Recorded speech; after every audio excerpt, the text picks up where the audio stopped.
La fièvre des Expos est contagieuse. Après avoir vu leurs favoris s'incliner lors du dernier jour de la saison 1979 devant les Pirates de Pittsburgh, les éventuels champions du monde, les partisans des Expos sont plus optimistes que jamais alors que la nouvelle saison commence. C'est au stade olympique que ça se passe. Les Expos des années 80 sont prêts à se lancer à l'attaque dans la division Est de la Ligue nationale.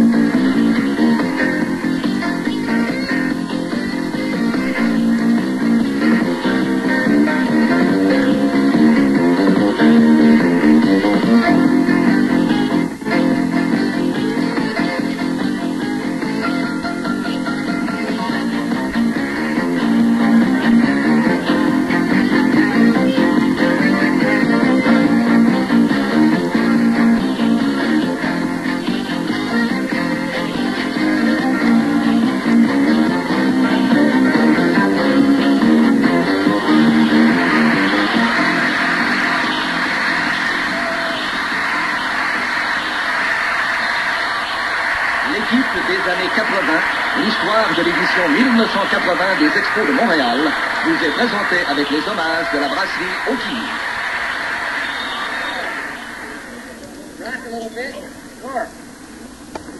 L'odyssée de l'équipe des années 80 commence à l'entraînement. Sous le soleil de la Floride, la 12e édition des Expos de Montréal se met au travail.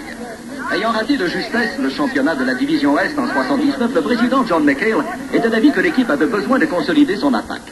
Donc, les Expos ont acquis Ron LeFlore, un bon frappeur et un puissant coureur. Un autre changement dans la formation, mais avec un visage familier, celui de Warren Cromartie, cette fois campé au premier coussin. Well, you know, the move's made so far, but it's going to be fun to play it. Tout le monde s'est entraîné fort, mais dans une atmosphère de détente.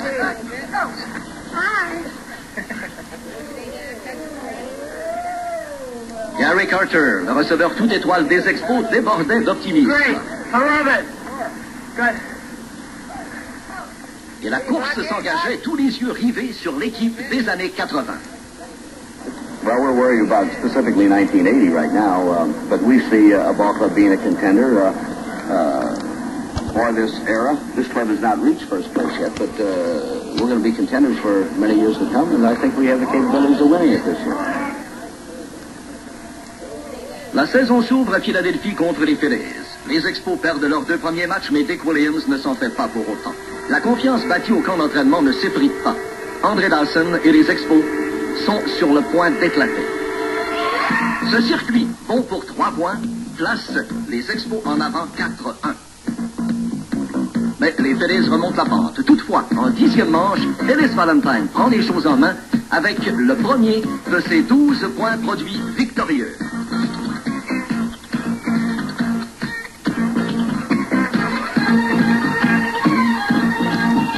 Elias Sosa, le meilleur releveur de l'équipe avec 18 gains préservés en 79, n'a besoin que d'un seul retrait. Jerry White recule et capte cette balle. Sosa et les Expos savourent leur premier gain de la saison. Le week-end suivant, c'est la reprise de la lutte contre les Phillies, cette fois au stade olympique. Après avoir divisé les honneurs des 2 premiers matchs, voici André Dawson qui continue son excellent travail. Les partisans réagissent alors que Dawson s'impose comme l'un des joueurs les plus excitants de la Ligue nationale. Au champ gauche, LeFlore démontre ici que sa rapidité ne lui permet pas seulement de voler des buts, mais quelquefois des coups sûrs à l'adversaire. Ce catch formidable de LeFlore permet aux Expos d'effectuer une poussée de dernière minute. Gary Carter se présente au marbre en fin de 9e, aucun retrait, et le point de la victoire posté au 3e coussin. André Dawson file au marbre et les Expos gagnent la série de 3 matchs 2-1. Pour Carter, c'est un rôle qui lui convient bien. Un autre nom qui retient l'attention, Warren Cromartie. D'ailleurs, Cromartie a été seulement l'un des 6 joueurs à participer à tous les matchs de la saison l'an dernier.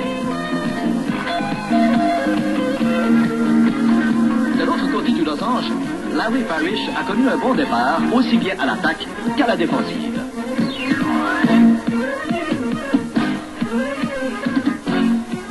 Larry devait être blessé en mai, mais en avril, il a brillé avec une moyenne de 306, 4 circuits et 13 points produits. Parrish, Cromartie, Dawson, Carter et Valentine forment le noyau de l'équipe des années 80. Les 5 sont des produits des filiales des Expos. Peu d'équipes peuvent revendiquer pareille découverte. 5 joueurs réguliers, tous des étoiles. Les dirigeants des Expos, avec le président et directeur gérant John McHale en tête, ont eu beaucoup de flair. La structure des Expos s'est amorcée avec les filiales. Bâtir une équipe. Puis vient le glaçage sur le gâteau, le stade olympique, le stade des années 80. C'est vraiment unique. Où pouvez-vous trouver d'aussi jolies vendeuses de roses et d'aussi jolis partisans?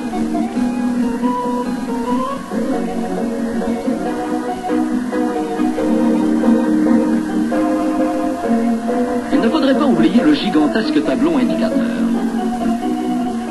Ce tableau ultramoderne fonctionne grâce au travail conjugué d'une équipe de techniciens expérimentés qui se retrouvent à chaque match. L'équipe travaille dans un centre de contrôle où l'on n'a qu'un seul but en tête, divertir les spectateurs.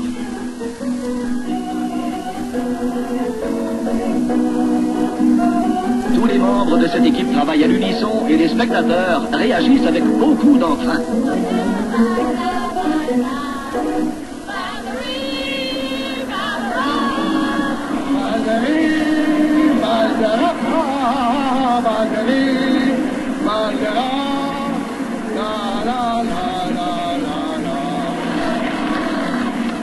Impossible de s'ennuyer au stade olympique.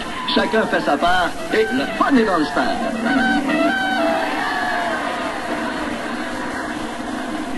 Mais le favori de la foule, c'est Youpi, la mascotte des Expos et la vedette du stade.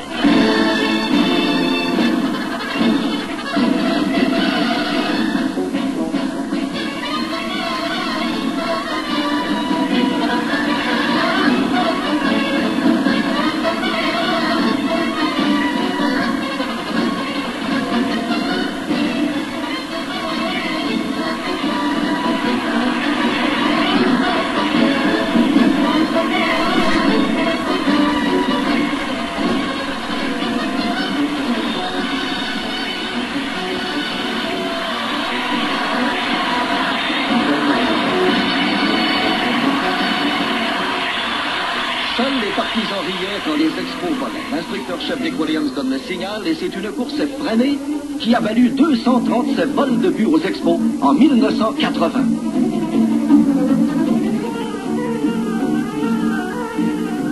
Ron LeFlore est devenu le premier joueur de l'histoire à dominer les deux ligues au chapitre des vols de but. Les 97 arsins de LeFlore, ajoutés aux 63 de Rodney Scott, représentent le plus haut total de l'histoire du baseball par 2 coéquipiers. Il y avait LeFlore, il y avait Scott, il y avait toute l'équipe.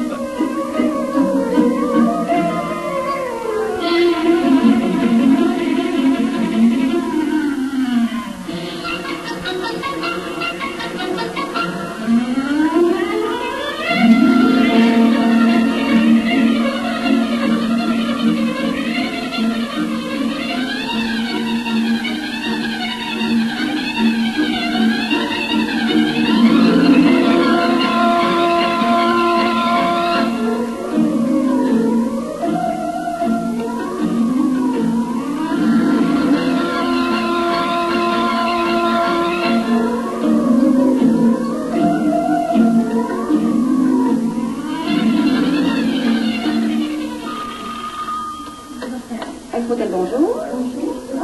Votre billet pour une prochaine rencontre des Expos n'est pas plus loin que votre téléphone. Fini les longues lignes d'attente grâce à Expotel, le service ultramoderne qui ne demande pas mieux que de vous aider.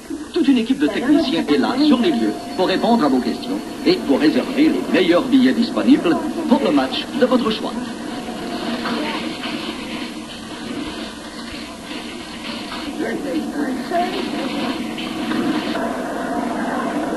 On s'arrachait les billets pour les matchs des Expos en juin, alors qu'ils se sont installés au premier rang. Et l'avenir de l'équipe des années 80 paraissait encore plus rose en regardant les lanceurs.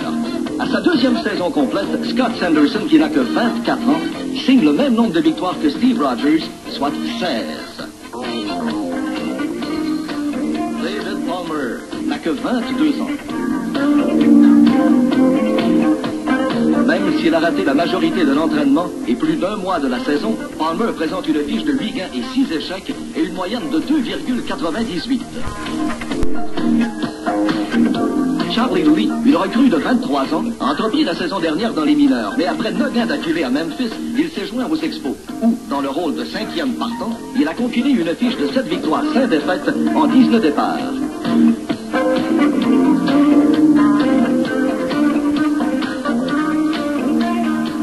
Afin de bien appuyer les jeunes, Woody Fryman s'est imposé avec 17 matchs préservés et une moyenne de 2,25. À un certain moment, il a retiré 43 frappeurs sur 45 affrontés. 57 fois, Stan Banson a quitté l'enclos des releveurs pour ciseler sa victoire, tout en réduisant sa moyenne de points mérités à 3,07, sa meilleure en 13 saisons.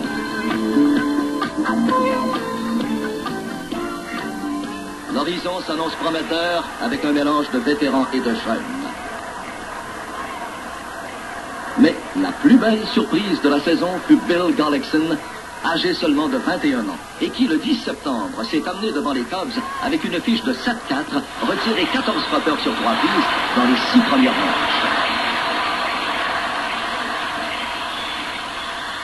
Grâce à 4 autres retraits sur 3 prises dans les 3 manches suivantes, son total de 18 fut le plus élevé jamais réussi par une recrue. Et il rata par un seul la marque des majeurs, 19 retraits sur 3 prises dans un même match.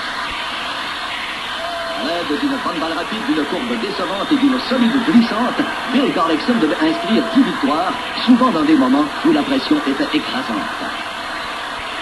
Avec moins d'1 mois à faire dans la saison, les Expos étaient toujours en première place dans l'Est. Mais leurs prochains rivaux s'annonçaient coriaces, les champions défendants, les Pirates de Pittsburgh.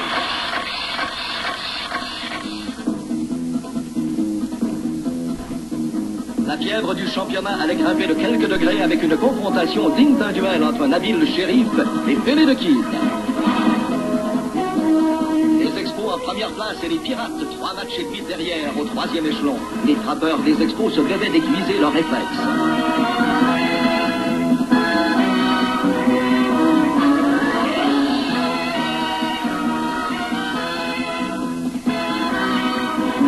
Et les Pirates ne s'énervaient pas. Les méchants Pirates avaient déjà vaincu les Expos 10 fois sur 13. La plus forte foule de la saison, près de 57 000 personnes, a envahi le stade pour assister au premier match de cette série de 3 rencontres. Tous les yeux étaient rivés sur le stade olympique. Le temps était venu de commencer. Youpi y était, bien sûr, et tout le monde était sur le qui-vive.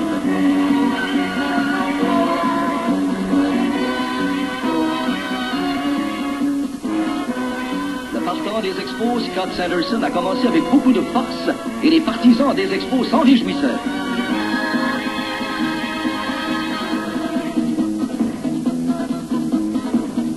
Victime d'une fracture à un poignet la veille, Ron LeFlore était limité au rôle de spectateur.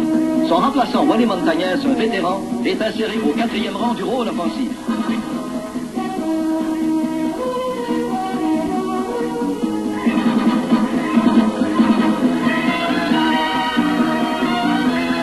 Larry Parrish, en meilleure santé, a donné le signal de l'attaque.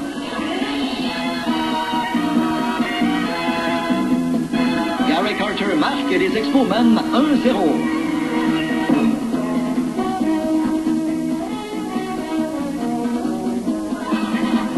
Un seul point.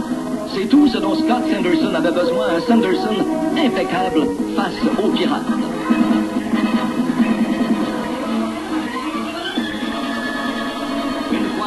Terminé, les Expos l'avaient emporté 1-0 et étaient toujours seuls en première place.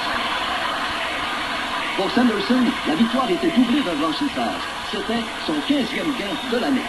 Une victoire importante des Expos sur les Pirates, ça se célèbre en grand. Et pas de meilleure place que la Bavaroise, où l'on s'amuse à plat. Est-ce qu'une visite au stade olympique serait complète sans cette halte désaltérante? Montréal a toujours eu la réputation d'être une ville où la joie de vivre règne.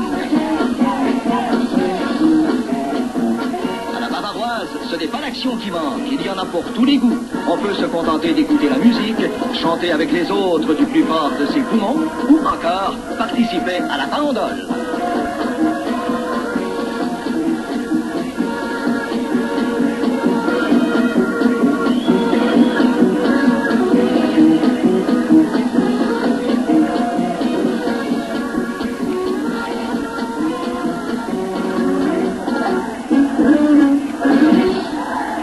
En 1980, les partisans des Expos étaient numéro 1 et ils n'avaient pas honte de le proclamer.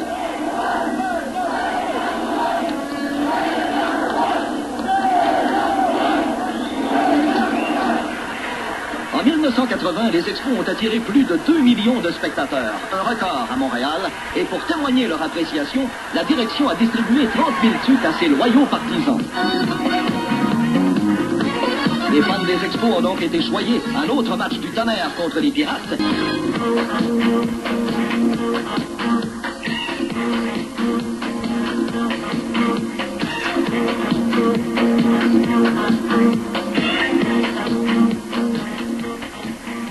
Les Pirates ont vaincu les Expos 4-0 dans le match du samedi pour égaler les chances et le dimanche pour le match décisif, le jeune Bill Gullickson a repris là où Scott Sanderson avait laissé.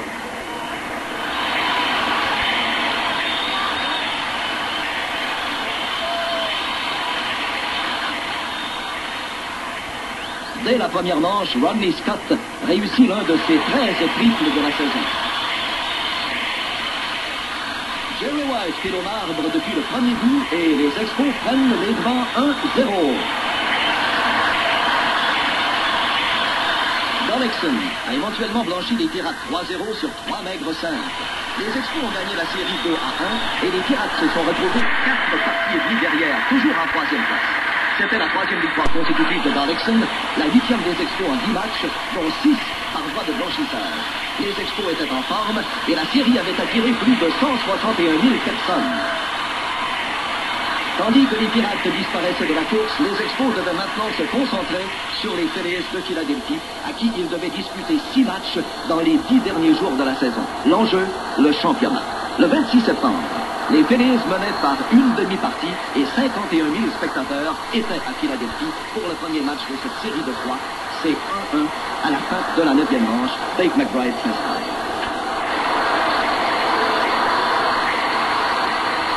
Le circuit décisif de Dave McBride déclenche l'euphorie chez les Phillies qui prennent les devants par une partie et demie.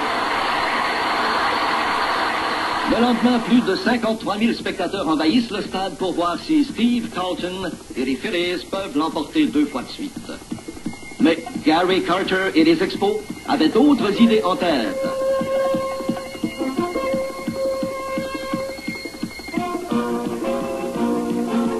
Un 27e circuit pour Gary Carter.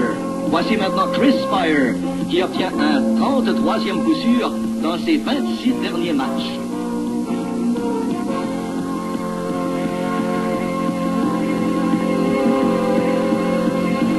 Avec une marque égale de 2-2 en 6e manche, Scott Sanderson et les Expos obtiennent un petit cadeau de la recrue Bob Pitt. Les Expos mènent maintenant par 1 point en 8e manche et c'est au tour de Jerry White de s'élancer sur une rapide de Carlton. Chris Spire est au marbre par suite du double de White et permet aux Expos de respirer un peu plus librement.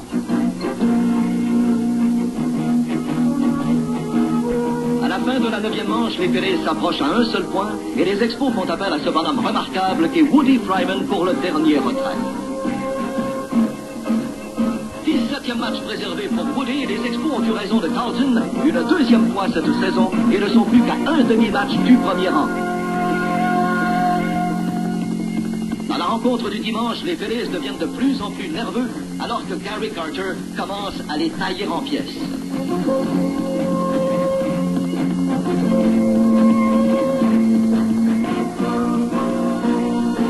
Pas facile d'affronter ce Carter. En fait, Gary devait dominer tous les receveurs des majeurs au chapitre des circuits et des points produits.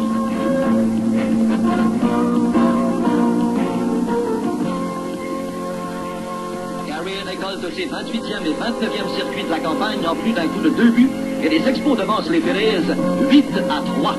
Le vétéran Steve Rogers n'a besoin que de 3 retraits pour signer une 16e victoire et son 14e match complet de la saison. Cette attrapée de Roland Office en 9e manche permet aux Expos de reprendre possession du premier rang dans l'Est.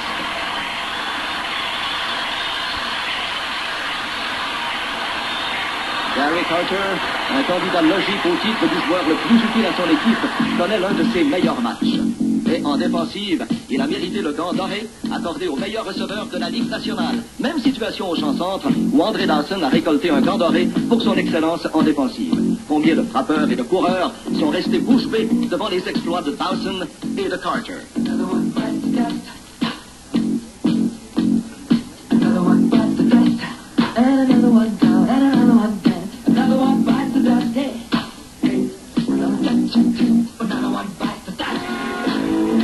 Un autre pilier de la défensive des Expos, c'est le joueur de deuxième but Rodney Scott qui couvre énormément de terrain et ce avec beaucoup de rapidité.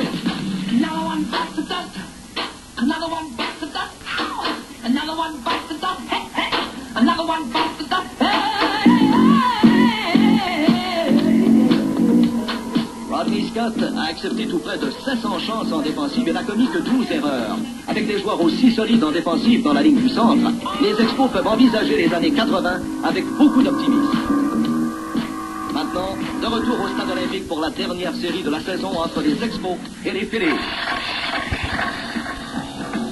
Les deux clubs sont à égalité en tête et les Expos se doivent de gagner 2 des 3 matchs pour mériter le premier championnat de leur histoire. Et les Expos perdent le premier 2-1, ils sont acculés au pied du mur. À la première manche, Rodney Scott au 3e représente le premier point du match.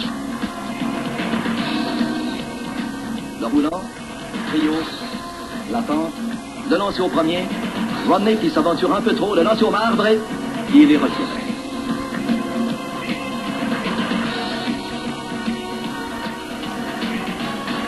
Au début de la 3e manche, le roi des coups de circuit, Mike Schmidt, tente de rompre l'égalité.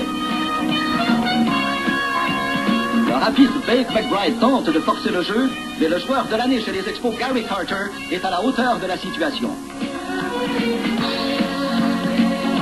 Toujours en 3e manche et aucun point. Mais voici que Jerry White décide qu'il est temps de contourner les buts sans trop se presser.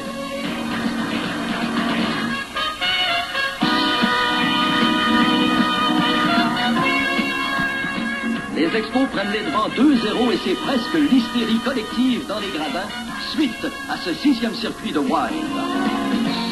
En 7e manche, l'avance des Expos a été réduite à un seul point et Greg Luzinski donne un nouvel aspect au match.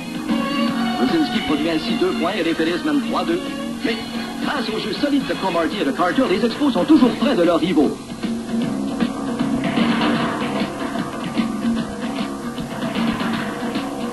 À la fin de la 7e manche, ils sont revenus à la charge. Rodney Scott. Son coup de 2 buts replace les Expos en avant 4-3.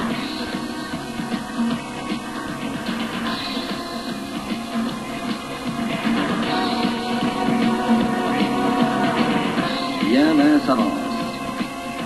Frappeur suppléant Bob Boone a créé l'égalité en 9e et cette égalité fut rompue d'un seul mais puissant élan de la part de Mike Schmidt en 11e manche. Les Phillies mènent 6-4 et la foule semble sidérée. Pour Schmidt, l'homme clé des Phillies, c'est un 48e circuit en saison et un 4e en autant de matchs. Les Expos avaient besoin d'un autre miracle, mais le vétéran releveur des Phillies, Todd McGrath, allait tuer l'espoir. Larry Parrish en l'air.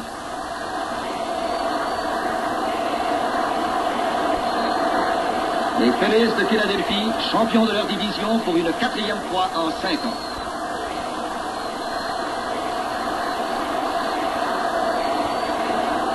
Pour une 2e année de suite, les Expos s'avouaient vaincus devant les éventuels champions de la Série mondiale. Une grosse déception pour une équipe qui avait occupé le premier rang pendant 81 jours.